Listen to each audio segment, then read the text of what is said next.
چونکہ انہوں نے نبی علیہ السلام کو بڑا کلوزلی آبزرو کیا ہوا تھا، تو اس لیے وہ صحابہ کرام پہ جب دنیا کے خزانے کھول دیے گئے، اور بعض اصحاب اور بعض تابعین میں انہوں نے جب دنیا کی محبت میں غلبہ اور عیاشی کا لیول دیکھا تو ان سے وہ برداشت نہیں ہوتا تھا. انہوں تو نبی علیہ السلام کی صحبت کی ہوئی تھی،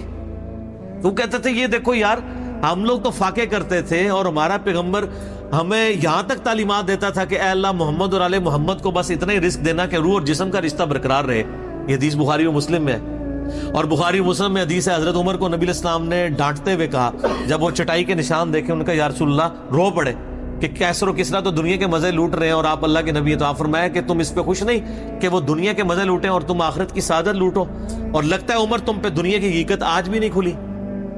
جن لوگوں کے سامنے یہ ساری چیزیں تھیں، جن لوگوں نے نبی علیہ السلام کا وہ پیریڈ دیکھا تھا، پھر ان کو یہ بھی پتا تھا کہ بخاری و مسلم میں نبی علیہ السلام کے جو آخری خطبات میں سے شہدائے احد کے اوپر جو نماز جنازہ آپ نے 8 سال بعد پڑھی، اور وہاں پہ آپ نے جنازے یعنی ادھر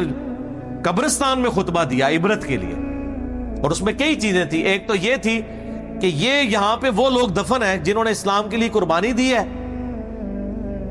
اور ان کا پھل تم نے کھانا ہے. وہ دنیا سے اسی طریقے سے گئے ہیں، دفن میں نہیں دیا گیا کئی لوگوں کو. نمبر 2، اسی میدان میں مال غنیمت سمیٹنے کی وجہ سے ایک فتح شکست میں بدل گئی تھی، جبکہ اللہ کے نبی بھی موجود تھے. اللہ نے اس کا بھی لحاظ نہیں کیا، اور وہ فتح شکست میں بدل گئی کہ انہوں نے مال غنیمت لپیٹنے میں نبی علیہ السلام کی حکم عدولی کر دی.